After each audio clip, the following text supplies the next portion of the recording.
las diputadas, los diputados de oposición están reprobados en materia económica. No dan una, no dan pie con bola. Es más, yo le propongo, presidenta, ¿por qué no organizamos un diplomado en economía para que aprendan lo que hay que hablar en materia de este tema tan importante? No me digan que lo puede impartir el PRI, si no vean cómo nos dejaron jodido el país, por el amor de Dios, no vengan con esas tonterías, compañeras y compañeros. Hablemos con muchas compañeras y compañeros diputados.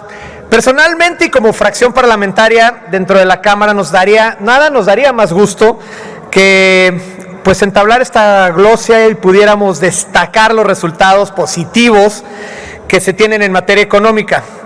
Pero lo cierto es que ni buscando con el mayor ahínco encontramos nada que merezca ser reconocido. Bien sabemos que el problema económico del país tiene componentes internacionales como la pandemia, la invasión a Ucrania, el alza de los precios del gas, que tienen impactos muy negativos en nuestra riqueza nacional. Sin embargo, no podemos dejar de mencionar que la política económica del gobierno es completamente deficiente. No han tomado ni una sola medida eficaz para contrarrestar estos efectos y hoy nos entregan más pobres y ahora también se baja del barco la secretaria. De verdad que este gobierno ha minado la confianza en las instituciones y ha ahuyentado la inversión. Ha revertido contratos sin mayor justificación que el capricho del presidente. Han insistido en actos ilegales, aún contraviniendo órdenes de los jueces. Pero sobre todo, ha dejado a la ciudadanía sola frente a estas complicaciones, profundizando aún más la crisis de empleo y de crecimiento. Culpar a factores externos es una cobardía, porque veamos los números, los índices de crecimiento no han aumentado desde que inició esta administración y eso ocurrió antes de la crisis sanitaria. En este gobierno no hay una política de generación de riqueza, nos queda claro, pero tampoco hay una política de gasto responsable que ayude a cerrar los porcentajes de desigualdad que se vive en México. En lugar de apostarle a un sistema de salud que permitiera a las y los mexicanos ser sanos y productivos, han desmantelado lo que se había avanzado en esa materia.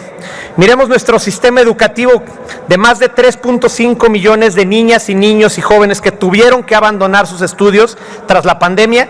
¿Y qué ha hecho el gobierno federal? Nada. Por el contrario, ha pauperizado la Secretaría de Educación junto a sus planes de estudios.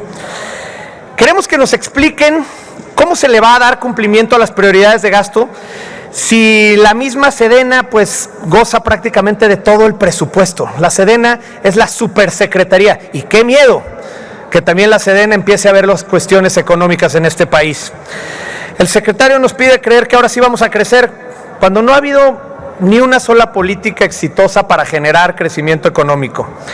Nos piden que creamos ahora sí que van a cumplir su palabra como si este gobierno no fuera una colección de mentiras y promesas incumplidas. Cuando hoy mismo nos enteramos que la Secretaría de Economía renuncia en medio de la crisis actual y podemos constatar un hartazgo a las prácticas autoritarias que existen dentro del gabinete, el poco o nulo margen de acción que el presidente da a sus secretarios para que puedan cumplir con su trabajo, porque esto pone en riesgo al mismo gobierno. Por favor. Concluyo. A 4 años de este gobierno tendríamos que tener menos excusas y más resultados.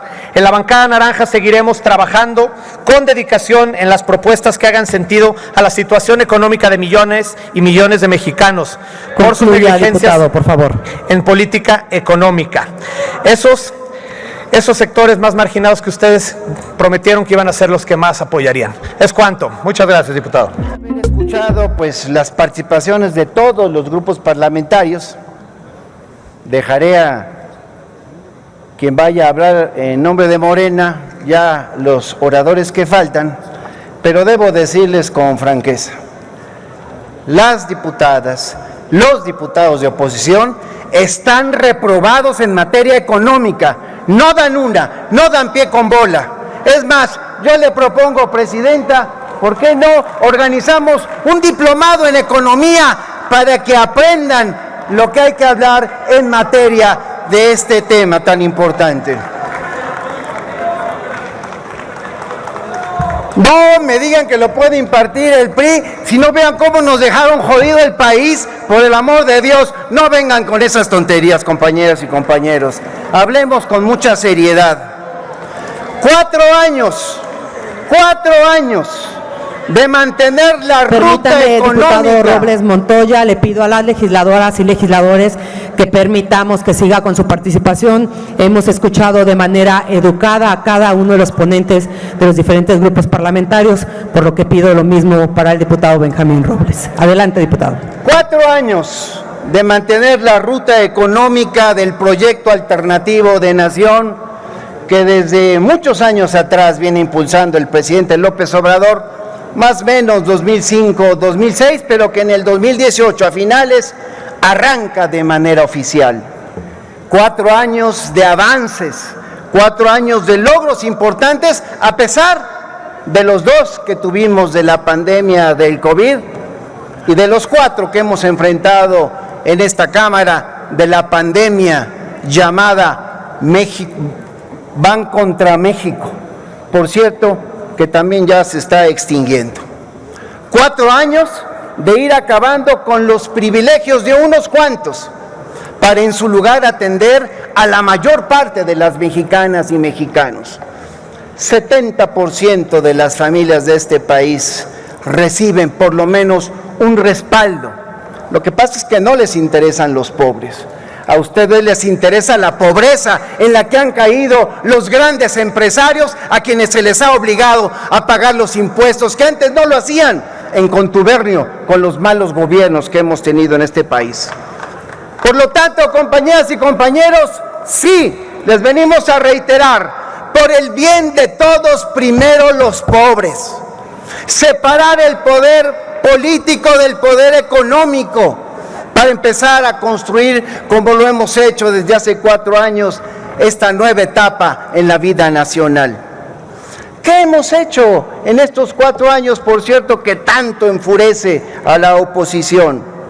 Pues aparte, como ya lo he sostenido, de llevar apoyos al 70% de las familias mexicanas, dándole cobertura por lo menos a uno de nuestros programas sociales, aparte de haber realizado grandes obras, como el de Aeropuerto de Santa Lucía, el Felipe Ángeles, o como estar construyendo el Tren Maya o el corredor transísmico, sin endeudar al país por estos proyectos como lo hacían en el pasado. Eso es lo que los enfurece.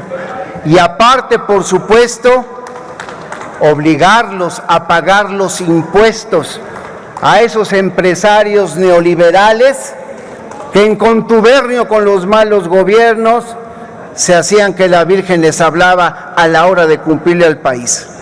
Hoy, en cambio, establecemos acuerdos con empresarios patriotas, con buenos empresarios, precisamente en el contexto de lo que aquí vienen a minimizar, el pacto contra la carestía y la inflación, que si no fuese por las medidas impulsadas por este gobierno, propuestas por López Obrador, no sabemos qué tanto habría crecido, pero apretándose el cinturón, no como en el pasado, donde le decían al pueblo, hay que apretarse el cinturón, mexicanas y mexicanos.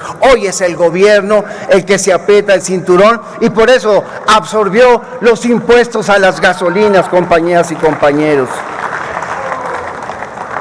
Ya sé que les puede, pero hay que decir que los éxitos de la política económica presentada por Andrés Manuel López Obrador muestran el contraste que existe entre la concepción humanista de la economía y el perverso modelo neoliberal que tanta pobreza dejó en este país.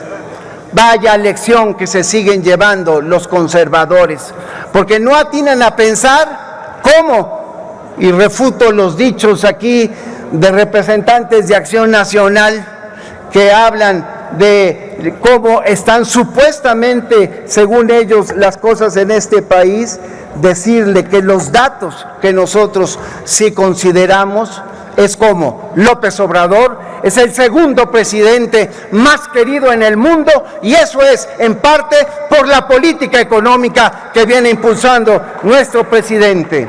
Seguiremos combatiendo la corrupción, seguiremos trabajando por el bien de México, primero los pobres. Compañeras y compañeros, vayamos con todo en estos últimos 2 años para consolidar la cuarta transformación en México. Es cuanto, diputada presidenta.